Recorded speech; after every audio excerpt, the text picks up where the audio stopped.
Hey, welcome to the Votary podcast. We're a team of filmmakers based in New England who are passionate about storytelling. We talk about the impact that stories have in every part of our lives, from business to culture and everything in between. Thanks for joining us.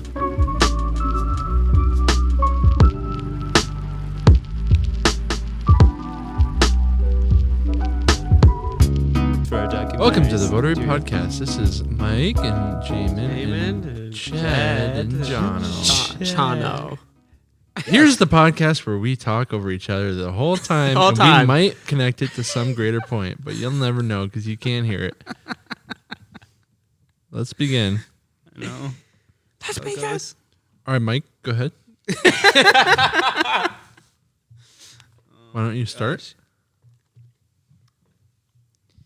There was a time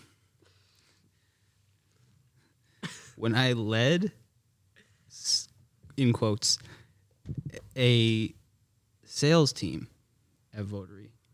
And I was thinking about it the other day about how we don't have a sales team anymore.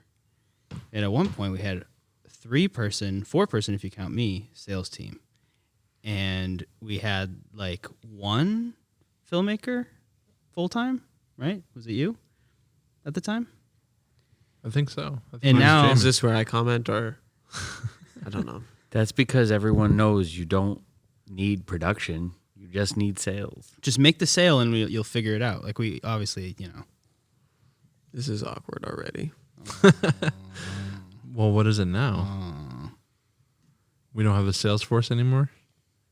No, we don't. Yeah, we have a one-man sales force. It's swapped. Well, everyone sells is the thing. Well, and yeah. we get leads coming in. So we got, Mike's doing marketing, Cody's doing And then integrating, Jed's doing CEOing. Jed's then doing the big money, big Man, we even opened it up to our whole collective and said, anyone who wants to sell, you can sell and we'll give you, a cut of that. So True. it's like Okay. we're mobilizing the filmmakers to do the selling and the doing and the referrals instead of let's get a bunch of sales and see if we like it or not, or if we're just totally overwhelmed. Yeah, it's just like we started actually hiring just filmmakers and just creating. It's like, oh, who would have thought? Like I just think back to that time. I'm like, all of us could have been making so much stuff, and I mean, I didn't prepare, but I wanted to bring up some of the cold emails that I Oh, you have time. used to send. You have to. I mean, when I first came on, I did 1 day a week of sales. You did cold reach out? What? Yeah, with No, you didn't. emails, I did. I had talked to CubeSmart. What's CubeSmart? CubeSmart's a storage company. I remembered that. And they had a Vaguely video remember so Adam actually worked on my brother-in-law. He was a journalist. He did writing for them, and they wanted written stories of the people that had their stuff stored at these units. And it was about the it's what's inside that matters, and it was about the stuff that these people were housing inside of their units. And there was a story that just as people were getting their stuff, he would just ask them what's your story, and they published the articles.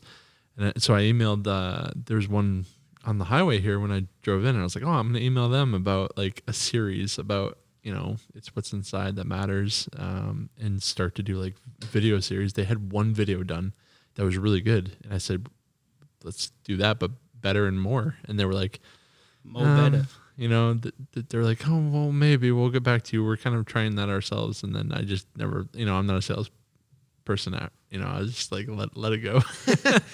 And then Jed gave me a lead with car firearms, and you were like, if you can get this. And then I reached out to them, and we both met with her and It talked to started her. a conversation. Yeah. I even ended up flying out to Las Vegas and keeping the conversation going, but it never closed. So it was funny that when I first started, I was starting it with that in mind. I'll do a little bit of that.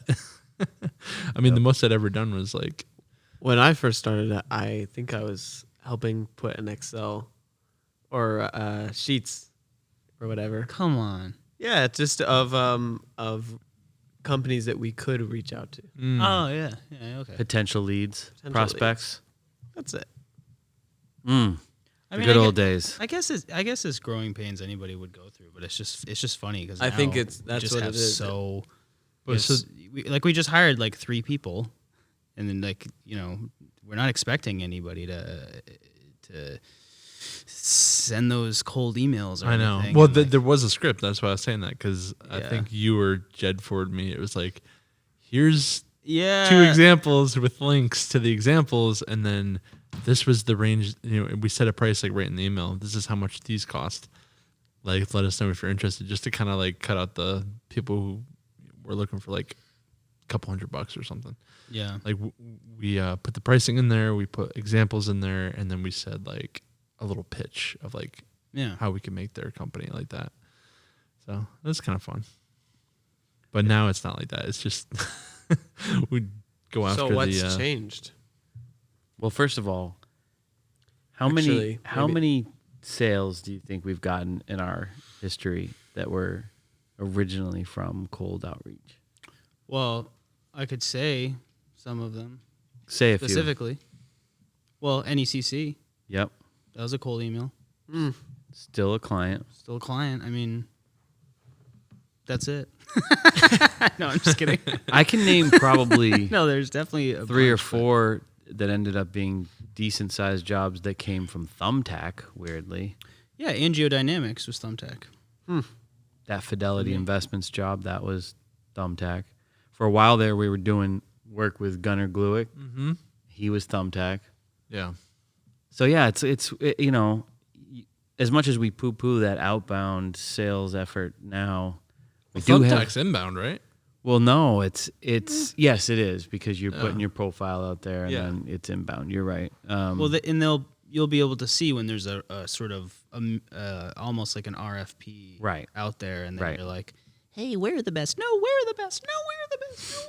No, Well, you guys had like multiple Votary accounts. Oh, that was I remember confusing. it testing it, really out. was. But We were trying to do like regions for a while, but it But didn't what work. it did was it was like Thumbtack would send you the top 3 in your area, so like 2 of them would be Votary. Wait, really? It'd be like 2 of them saying like Votary, and then like It was only like a- one of like another It company. was Yeah. like a Votary takeover on Thumbtack. Sometimes I'd get a message back being like, yeah, just talk to Jed. And I got the same And I'd thing be in like, reverse. "Jed." Like, spoke to Mike already. Yeah. I'm like, oh, good, you're in good hands. Jeez. Secretly, I was like, Mike, garbage god. Now I gotta pay him sales commission. Mike. I had That is fast your thumbs. real I was name. like, I was on that Thumbtack like per day. But I remember when it was around the time of our rebranding to the new Votary logo and branding Wang? and all that stuff The that we new were Wang? saying. The new wing. Yeah. No, Wang. Oh, Wang. Well, no, it's a wing. Okay. Okay. And then we had a discussion about what was our, I think it was the oversubscribed book that we had read, and we were like, Yeah. oh, what's the idea behind like not taking everything that comes through the door, but going after the work that we want that's meaningful to us, and then it was not only pitching that, but also not taking up all our time with smaller work that would be more headache. Let's just make room for bigger work that is meaningful to us. So we were saying, well, let's not take any jobs under this amount. And then we were like, let's see how that works. And then we had no sales for like a couple weeks. We're like, okay, we'll take a couple like small Well, things. we could just take a couple. Yeah.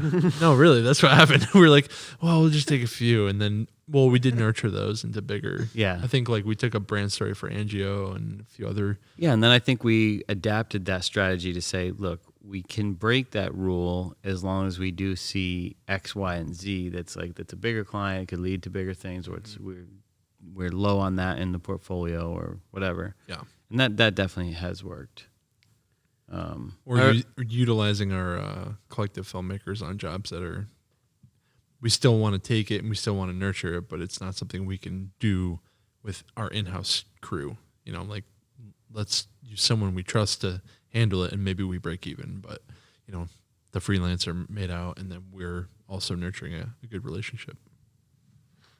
I remember another strategy that we had was reach out to brands that we liked and admired in the area and offer them pro bono videos. When I interviewed doing with like a when, free charity. video. when I For interviewed with, charities, just specifically, nonprofits, I But we could nonprofit, never yeah. use the word free because that's a bad No. word. well, Pro it was bono. like something about the first one was free or Right. pro Yeah. bono. Yeah. When I interviewed with Jed, you you were ecstatic about that idea. You were telling me all about that. I was like, oh, I was too. I was like, wow, that's amazing. Well, it worked for like We're gonna work with 4 TJ Maxx. partners, and then it started not working. Weirdly, Well, you realize that all they want is the no, Yeah. the no. Well, it's Yeah, not they're even like, that. well, no take s- the free one. no strings attached, right? We're not gonna make you sign anything that's like after you're done with this one, you gotta pay for the next one. It's like- right. It's not even that. It's the bigger companies we were going after, right? It's not just the local Yeah. mom and pop shop that we're doing a video for free. We're trying to like, I think you mentioned Dunkin' Donuts. We did Boston Bruins. We did stuff like that. And those companies, the bigger they get, the less they care about the free stuff. A, because there's a hierarchy, and B, because there's already systems in place of we go to this production company and they handle it. We don't go direct to the source. Right. Agency. We outsource Yeah. everything to an agency and they handle it and they're on our branding. And so for us to just be like, we'll do something free and then all of a sudden we'll get all your work was a little naive, I think. It did. It was eye-opening, right. though. That's it. It taught me that in those huge brands, it's not like, oh, here's the marketing department and they do all the videos. It's like every tiny little department and then people within the department that were responsible for their one little thing. It's like it was all chopped up. You know, it wasn't just one area that had opportunities. There was tons of areas that had HR Yeah. needed videos, and then the charity group, the nonprofit group So true. needed videos, and they didn't talk with the marketing department. Like these departments wouldn't. Yeah, have it was- Or they were in crossover, competition. or they were actually in competition. So it was like that was eye opening to see just how fragmented and siloed a lot of these places are operating. How they're operating, It's almost which like is something we're helping with now. the marketing department was like this far off like tower in the distance, and we're like down with the village people who are like, yeah, I mean, maybe someday we'll bring your stuff to the marketing department. And it's like far off. And like in They the do clouds, a lot. They do a lot of like work. the clouds move away, and it's like, oh, and it's like, wow. marketing. You just expect that would be like the first people you Yeah. talk to. Like, no, not always. Not usually, actually. Yeah. At least not for those first initial jobs that were like free or whatever. Not to mention all the internal stuff companies need. This is never going to be put on our website. This is never going to be put out as a commercial. We just need it like culturally for like cultural Yeah. stuff, Right. Yeah. which is probably why we split up all those sections in our story acceleration workshop is like, what do you need internally for your culture? What do you need externally for your marketing? What do you need for your sales? What about standards and Well, that's exactly why, right? It is Yeah. why. It is why. I mean, like Yeah. over time, it was almost like pieces of a puzzle, and they were giving us each the piece that they needed, but we were privy to the puzzle, and it's like, oh man, companies needed this for marketing, they needed this for operation, they needed this for culture building, and they all needed their individual things. Why aren't companies leaning into the power of story and video for all of it? And so that's what kind of led to the story acceleration program that we have now, which is still obviously growing and we're learning, and but it's powerful, the power of story to actually, and it's also somewhat counterintuitive because people are like, oh, we really need to fill in the gaps in these areas. We're weak over here, and I get that mentality as a leader. I'm thinking about where we're vulnerable and where we might be weak, but counterintuitive to that is that utilizing story means that you really first want to lean into where you're strong. To shine on, use your strengths to populate the story content that you actually have. Don't fake it. Be authentic with it, and that gives you momentum. And then with that momentum and the lessons you learned, then you start to fill those gaps. But it's like, I mean, you see like that building a rocket. in the it's like building a rocket. building a rocket. And I you was don't pitching have, you a softball. You don't have fuel. Oh my goodness! no fuel. No fuel. Fuel plump. Don't, Is don't be a fool. The ongoing Votary inside joke of Story being rocket fuel for your business. Just for the listeners who didn't know. Well, the rocket ship, is your company, and you're on the rocket, and you're gonna need some story to take you where you want to go. So that's the fuel.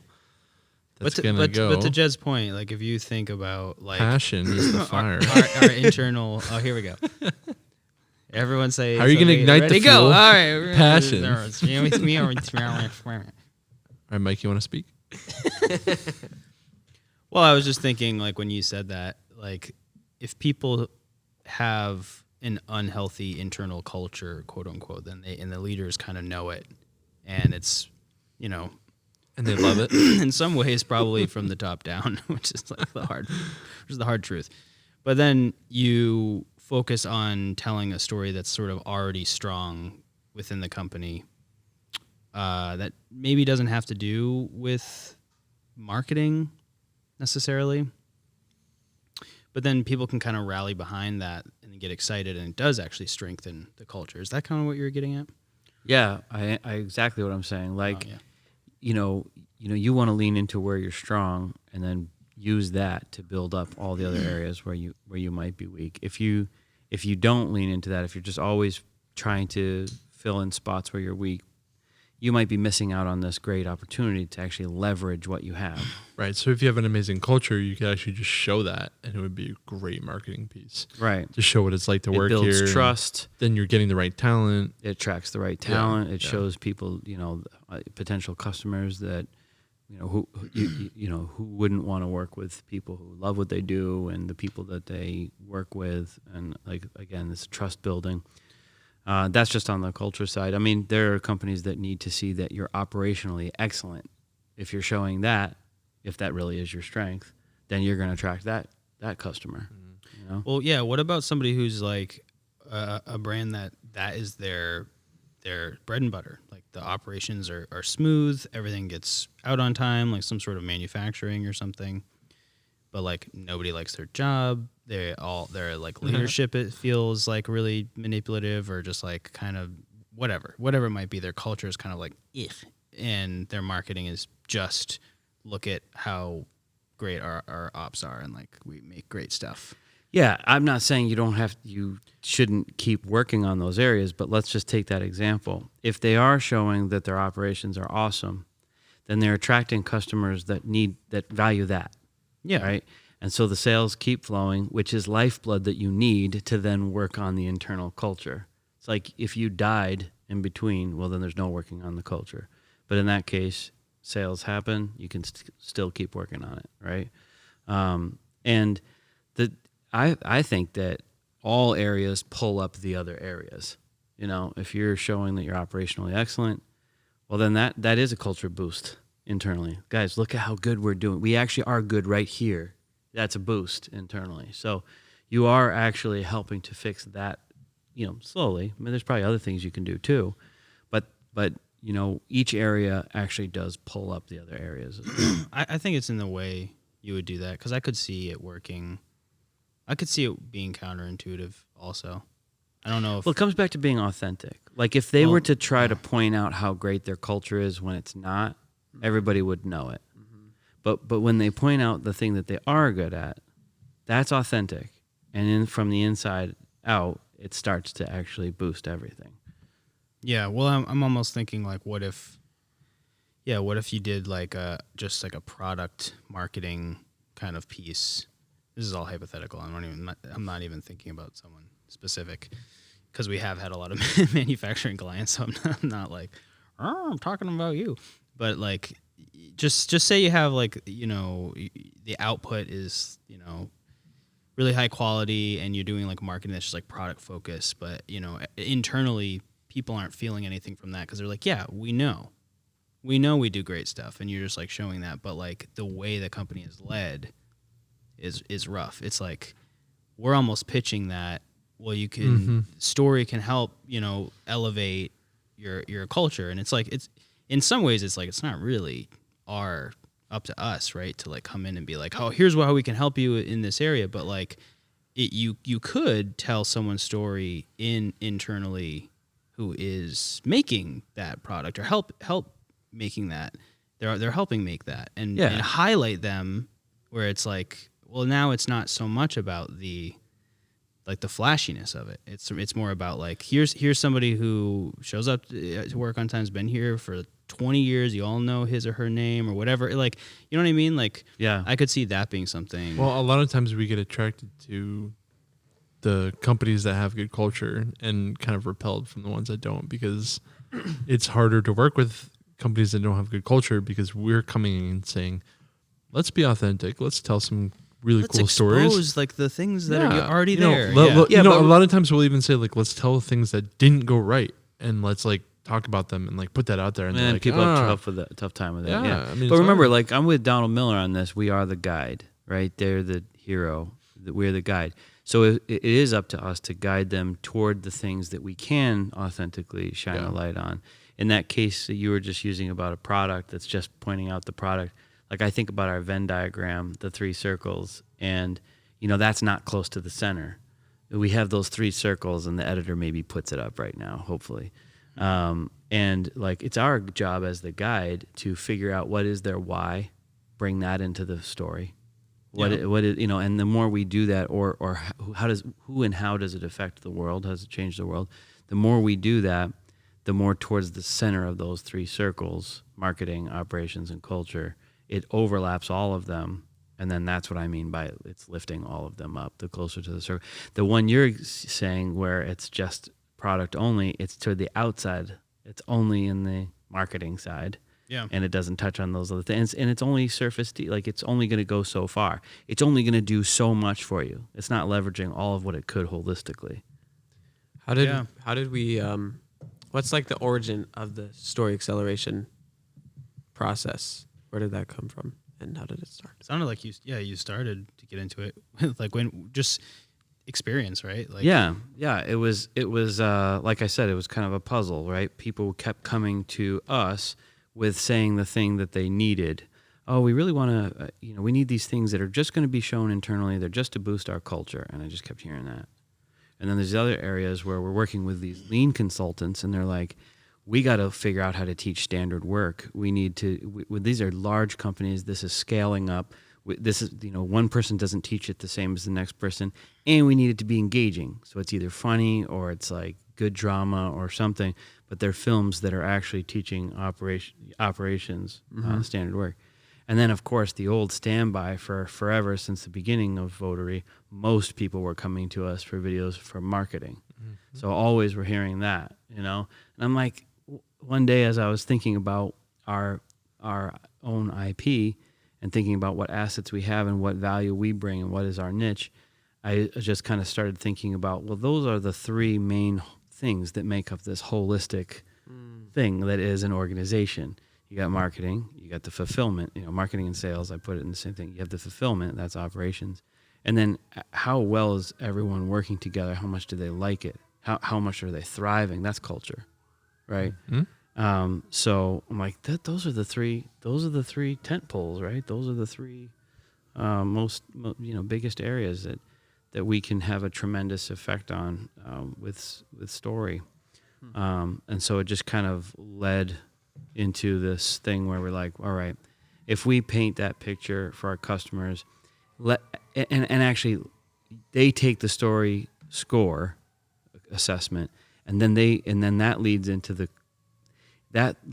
conversation of, where are we strong and where are we lacking? Yeah. And it's them saying it. It's them. It's not us. It's this great outside internal reflection, right? It's them saying, here's where we're weak, here's where we're strong, and it became really powerful to then branch right into the brainstorming process of, okay, well, let's think about what creative ways of leveraging story that you already have and story that you want, because it's got to be a little bit of both. Like that's what the future is, right? We're writing the story of tomorrow, but that we're all doing that. So there's some that's aspirational, but there's some that just is. Here's our past. Here's who we are.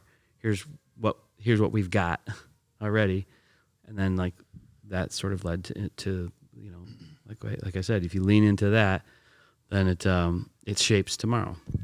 Yeah, it's a huge shift from, I think, Cold emails.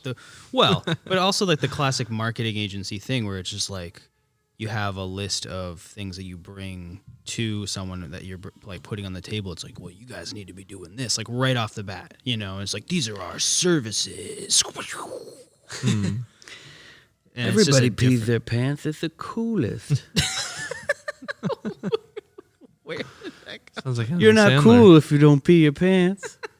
well, yeah, like it doesn't even matter if like what those services are like are actually worth doing. It's just like, oh, it's avant-garde. So these services are dope. You're gonna want to get them. It's dope. But for us, I mean, I think you'd said it a few times, Jed, like the sales people who sell Votary needed to be filmmakers, really. And so it's like, I don't know, like a lot of times I think we thought about the idea of should we just get a salesperson who can like, I think we hired one. Oh, we've tried it. We've tried it. He was like on the phone to like China. No, more than we've had a lot of salespeople in and out. But like, can we just get a salesperson to like literally take what we do and just like pound the pavement and just get a ton of leads and have them all in the door? I get why you're trying to do that, because like if there's no jobs for the production team to work on, there's no point in having a production team. Well, yeah, like you said, it is the lifeblood. Like you know, like it's never worked out. Like we've always wanted like someone who's like creative, which is what even the person who sells a job. Like Mike, if you sell it, like a lot of times you're the one like you're like I'm gonna direct it. I'm gonna help write the script. Yeah. Brainstorming. What I wish we did earlier was focus our energy and efforts and creative efforts on marketing. That's really and marketing to the right customer. But honestly, we had to go through a lot of years to know even who our right target customer is. We didn't know. You know, to your point, we were taking anything that came in the door, right? Because you have to, because it's hand to mouth. It's like, yeah, right. But in an ideal situation, and this is going back to what you're talking about with Oversubscribed. It's a great book, by the way. Thank you, Daniel Priestley, for that. Daniel Priestley. Ding. Actually, he said he would jump on this podcast with us. Oh, nice. Should we call him? We should call him. Should we call him? Should we call him right now? I have his number. Hey, you're on the podcast. I mean, no, worked so far. His point was, he just hangs up. You want to be able to say no. You want to have so much inbound, right?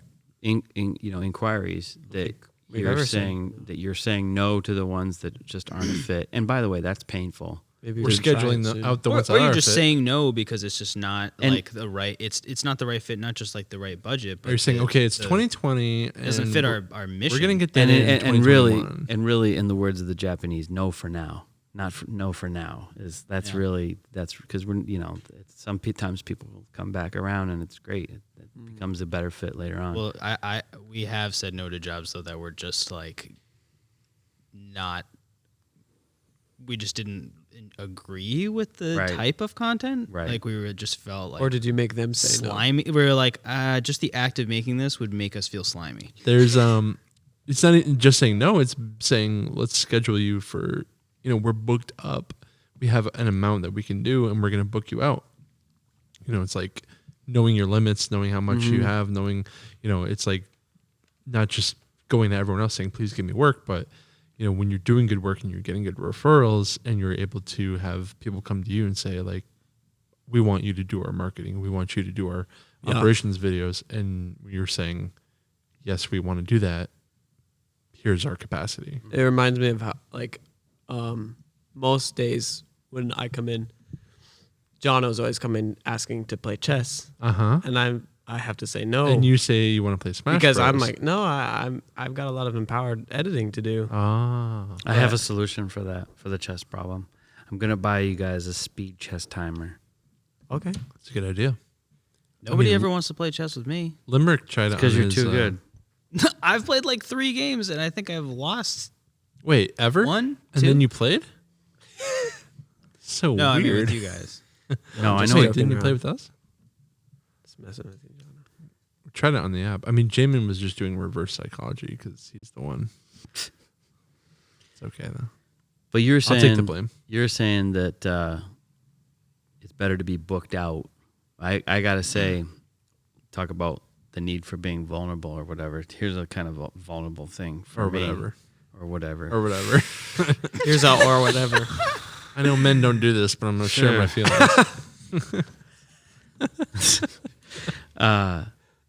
I still, think often about how to scale up to where it's like, okay, if you do have this demand coming in, how can you serve?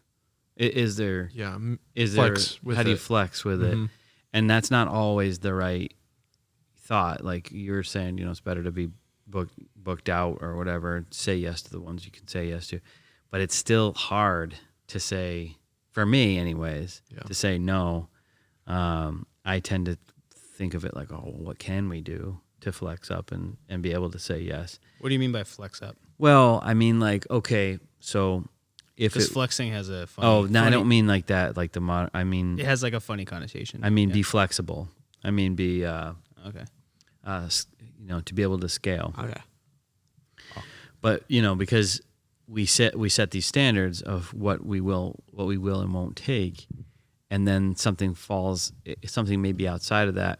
We're still flush with work, but there's still that thing in me that's like, I want to figure out a way that we can take it, And I don't know if that means just, so every once in a while I think, well, okay, let's just go to the collective. But then even then someone's managing it, and it's like it can get easily, doing that exercise of figuring out how you can scale up is a good exercise, but it seems to work better when you are making a widget or making something that has standard work that's like, it's easily scalable. The truth is, what we do is not easily scalable. It can grow in terms of the size of the project. There are larger clients that, what we make in their hands is more valuable to them than the last guy, what we made in the hands of the last guy. So we can scale in our sales dollars or gross revenue or whatever, profit, but not in terms of just taking what worked yesterday and doing more of it. That just doesn't work. Well, that's part of, I think, what we're talking about. It's like the shift of having like a 4-person sales team to having like no sales and having like a 5-person filmmaker team. What happened? I don't know if we actually said, let's not have sales, let's only have filmmakers. No. It just kind of all happened. the salespeople quit because we didn't really have a really good fleshed out process. Yeah. That's just the... Well, either they weren't on full time, they were trialing, or they had other opportunities, so it made sense. Well, they weren't making sales. So it's like, this goes back to, we didn't train them. And most people didn't want to be making sales, they wanted to be filmmaking. So yeah. And just knowing how to do it, and it's just not for everyone. Like, it's you were starting to say earlier. I did not know what I was doing for... Not that I do, really, now, but well, you have a good close rate. Well, I just mean like I feel like I know how to make sales, but I feel like the whole game has been it's like being unplugged from the Matrix. And you're like, oh my God, it's not the 90s. Like that's what I feel like last year was for a lot of people. Like I that's when the shift I felt like being like, we need to do marketing. Like we got to stop doing this cold email thing. Like we have to stop. It had already like started to drift from all of us just because we got more work. Like we got busy, and we're a small team. We never really wanted to grow into like a massive team. It's just like, and we're gonna make 50 videos a week, and then like it's never been like that, right?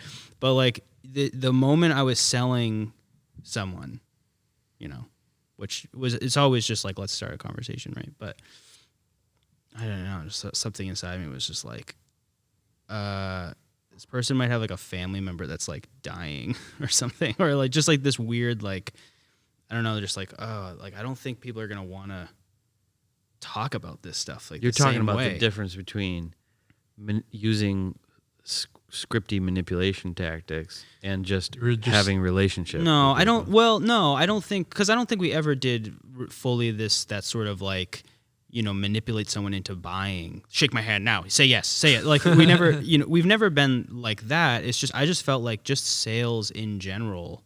You were just starting to see that person as like a person. Well, because like, you're like, come wait on, a second. every sale ever is like we're acting like it's not the elephant in the room. Like I'm trying to sell you. I'm gonna pretend to like be your friend in a way. I'm not saying this is what I do. I'm saying this is what's out there. It's like in the sale thing. Advanced The- technique. And the other person is going, maybe they do like me. It's like that you're fooling them, just like forgetting that no, you're gonna give them money. The hard part about that is that in the very beginning is when you need the sale the most, is when it's most the elephant in the room. And then later, when you don't need the sale and you just are at ease and you can just treat the other person like a human, it's like that's asking when a the girl close in a- rate goes up because you actually have their best interest at heart. Yeah, It's like acting asking a desperate. girl out on a date. It's like when you're taken, you guys are all married. When you're taken, you got like you're not like trying to like ask anyone out or something. Like There's no Like real it's risk. easy You're to ask saying them. that your conversations are not awkward anymore. what? What? What do you mean? I'm saying I'm understanding you saying that when when you're married that you just have less awkward conversation. No, Well, you're not being needy. You're not being like, I need I'm comparing. this I'm date. comparing this early stage sort of sales effort to. Oh, I see, really I see. need this sale. To I want to ask this girl out, and I really like need a Got it. girlfriend. It's like when you either are taken or you're not looking. You Yeah. know, for either a sale or a girlfriend. You have a calm Calm. confidence about you that ends up being Much more attractive for Exactly. Step one. I don't know. Can I ask I don't her- know anything. I'm just Step saying one. like No, Calm it makes down. Calm down. oh, I'm just batting the sales and the women away. Like Wow. Tell me your secrets. You I'm have saying- you I'm leave saying- a trail of broken hearts. The amount of clients he said no to. You should see it. oh man. Wow. Do you know what I mean though? There's course. this I like do. It's like the with or without you energy, right? Isn't that what we used to call it? Like, and we're gonna do it, and we're gonna make these films, and we're gonna do what we love. And if you want a piece of this, then you can have it.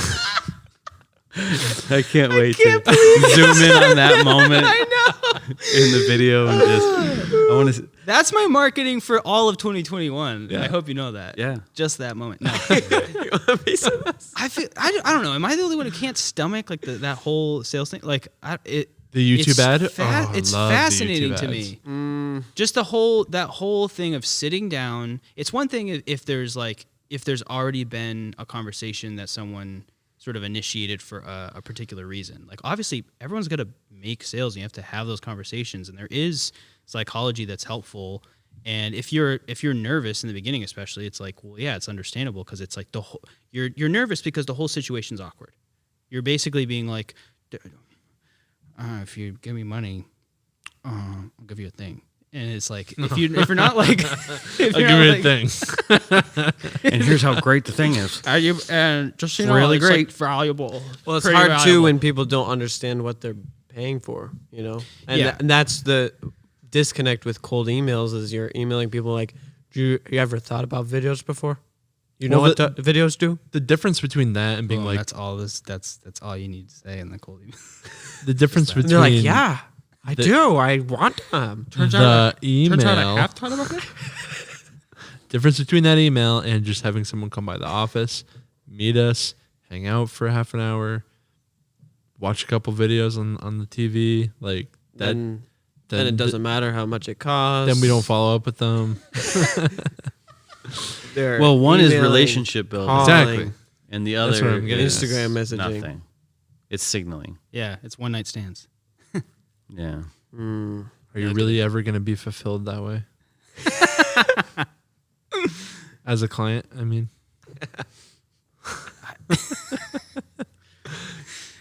I don't know, man. I just it's funny because some of this is like, well, it's not really that surprising that a company making videos like made more growth when we started making videos that like we really cared about and just making more of them and not being like, because it feels like the whole cold email sometimes feels desperate. Well, that's just one example, but overall, what you're talking about is the difference between, knowing who you are, where your value is, and sticking to what the mark that you want to make. We didn't know our niche. We didn't know how much we valued meaningful work, right? Work that actually changed the world and changed people's lives, until we had to go through a certain amount of years. And this is why every business book talks about that. They're like, the sooner that you can really dig into your niche and realize, okay, this is... I think... And in the beginning, you just don't have that. Well, I think that... You haven't earned it. I personally knew that that's what I wanted to do, but it was it looked different, and I just assumed that businesses wouldn't care about that. You know what I mean? Like, I kind of associated, like, any sort of company video with, like, well, you guys, you kind of tell me what you need to do, and then we'll do it, and it'll look That's really what good. we used to do, right? Tell me what you That's need. the difference. We'll do it. Well, a little bit, and then did. the brand story was like, oh, we have a thing, like we have a thing to offer that we're really good at, Yeah, but even then, they would tell us what they wanted, and we would slip in our artistry, and then they'd be like, we didn't even tell you that we wanted that, and we love it, right? And that's when we realized, okay, yeah, this is we want to attract people that really want to just lean into the process that we bring, and rather than being a job shop, it's more a matter of, okay, what problem are you actually looking to solve? Because we'll help you solve it. And we'll use our full creativity to solve it, as long as we can get behind those values. Yeah. Right. We share those values, and you're right. You do more of that, and you attract more of that. We're very fortunate now that the amount of inbound leads that are organizations that really are doing meaningful work is awesome. And by the way, I'm saying that like I'm such an entrepreneur at heart. I love capitalism, real capitalism, not crony capitalism, where you are actually helping people change their own lives by giving them opportunities to make money and grow and have a career path. That's a huge deal. Mm-hmm. If you look at the amount of people's lives that have improved from those opportunities, I'm all about getting behind that. I don't care if you're selling plumbing parts. I'll help you with that. There's still a why. Mm-hmm. You still have a why you do what you do. Yeah. And there's almost always a really cool, unique backstory to it all. But I think the overall like business culture has shifted too, though, since it's like it was the right time for us to shift, and some of it is just like necessity, but we were already kind of leaning that way. Yeah. But I don't know. I'd love to talk to a just really like classic salesman right now. Just be like, what's that like right now? It's like, what's it like being you? Well, I mean, some salespeople are crushing it. I mean, they just, you go off their script and whatever, and they sell windows and there's no limit to how many they sell. You know what I'm saying? Like, I've been trying to reach you about your car's extended warranty. Oh no, that's a robocall. Dude, I got so many of those calls. But the classic salesman doesn't have any hand in the creation. Yeah. Separation. I think. I mean, I'm not in the sales side of things or team, but I think it was interesting for me when I was freelance because I definitely felt the need, of course, to like make sales and make connections. Yeah, at that point you're selling just yourself. And it's a lot simpler because it's like I do this and people either want to hire me or not. And so it's simple for, me to sort out in my mind. And I think that I remember one moment where I was just thinking about, I know that I can do good work for people. It's just that no one knows about me. Like literally just, no one knows about me. If people knew what I could do and what I, my skill level was or whatever, what I offered, I would be hired over and over, and I would have more work than I could handle. But just I was sitting in a laundromat, I remember, and I was like, no one knows about me. Like no one knows who I am or what I offer. Yeah. And so I don't know, I saw a lot of progress as I made a website and a reel and all that stuff. And for me, Instagram, just posting on Instagram a lot. But I think that there's something important about that side of like the marketing, I guess, which is just showing the quality and the culture and just putting it out there. Like there just needs to be a way for people to see it, and it can't be hidden away. It can't be internal only. Yeah. Although I'll say there's a huge difference between people seeing it and getting like excited about the possibility of working with you as opposed to the feelings that come from going through the experience of working with you. And that's true. Some of that is transferred with referrals. Totally. When you have a friend that's just like, oh, you got to work with Jamin. He did this, this, this, and this. His artistry is off the charts, blah, blah, blah. Some of that, their feelings are transferring into that friend. Yeah. Because you have that friend connection. They actually start to feel a little bit of what that other person was saying. That's really true. And the only other way to get that is to actually work with the person. So, yeah, what you're talking about is reputation. He's getting that. It takes a while to build that reputation.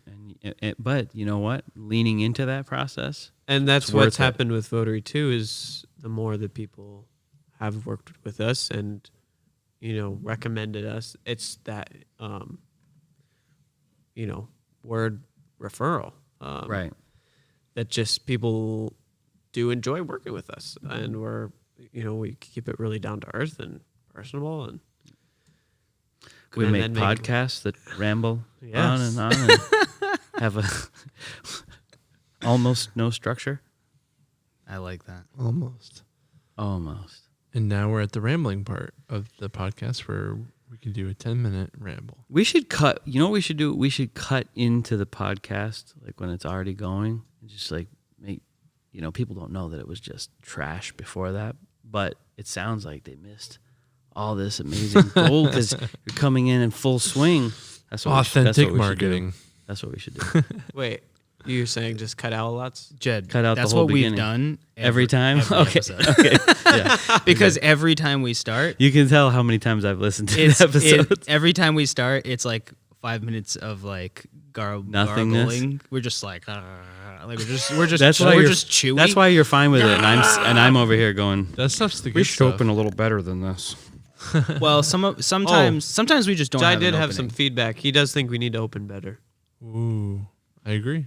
Good feedback, Jai. Let's do it on this one. Yeah, I agree. we should try it. You did a little intro. Right. Well, no, I think it's just having an official opening and official closing. Because sometimes we're just like, are we recording? All right, so and then we just like talk to each other. Yeah. So, whatever. But Is this part going into the podcast? Oh, yeah. yes, This is authentic. I don't like. This I don't is like- vulnerable. The only things that we have cut is like bathroom breaks or Or when John reveals our trade secrets. Oh, cut that Oh, out. we got to cut out the Cut whole that word out. episode. But from what you were saying though, there's definitely like it's different in I'm over here. I probably sound like I'm just like sales suck, and if you do it, it's the worst. But like we're a very visual medium, like a video company. It's just like oh yeah, let's just make more videos and like do less like physically selling and still have a process for everything, but sometimes like sales people obviously still have to exist for all kinds of industries. Especially if it's a physical product that like you're saying, like I feel like probably every entrepreneur or person who's like has something of actual value people need has that laundromat moment where they're like, people just need to know about me. Yeah.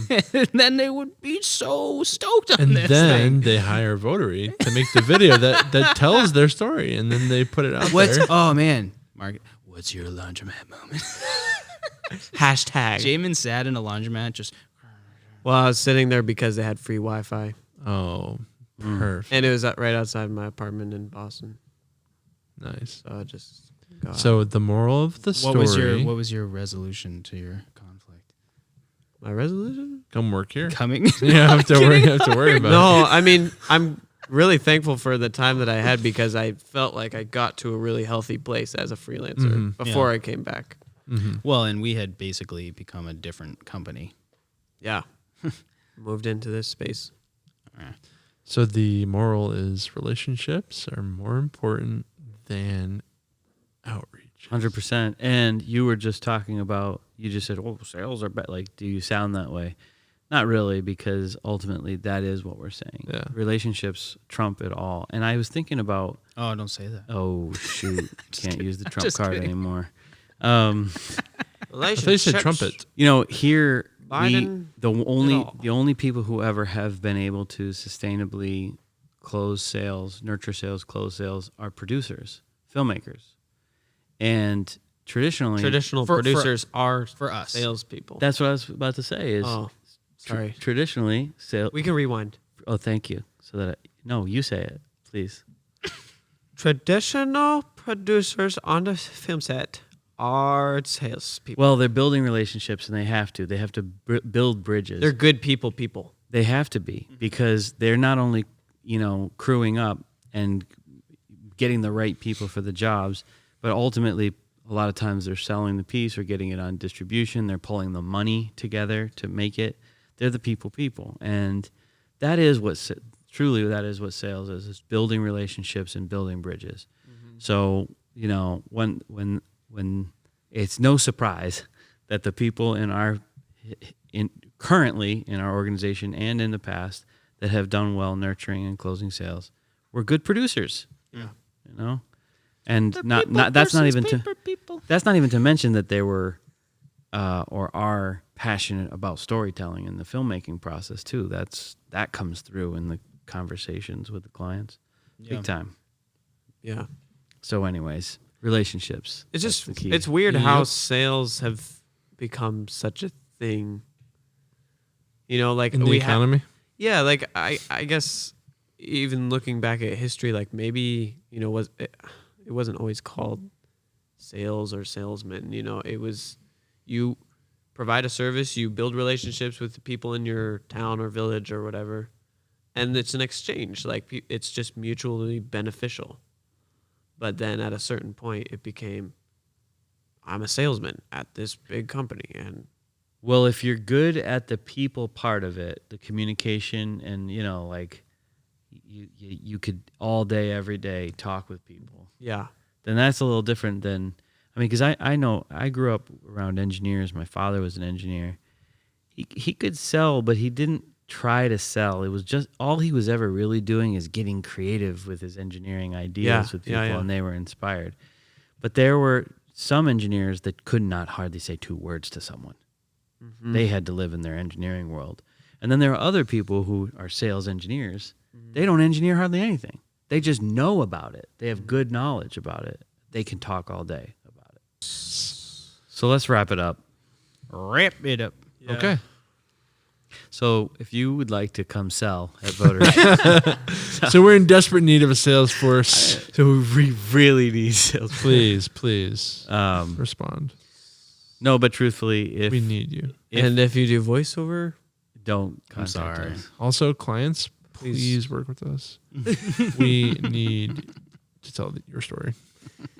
And if you don't have meaningful work, then I'm just thinking about all the things we went over in this podcast. People are like, I got a lot out of that. Yeah. Summarize it for them. So relationships. tune in next week to part 2 of the sales conversation where it's No. all about relationships. No, definitely not. We've gotten the point across. Yeah. I don't think we talked about relationships nearly Sales enough. What do you want to talk about next week? Yeah. Oh, gosh. I don't want to be on the podcast ever again. Oh, What? oh, okay. What the heck? So tired. So tired. Why don't we talk about story structure? Okay. That'd be fun. Kind of reverse engineer some of our favorite stories. Some stories. and talk about classic structure and where it Okay. lands in those stories. I hear that, and I raise you. Next podcast is structured. I like that. With story.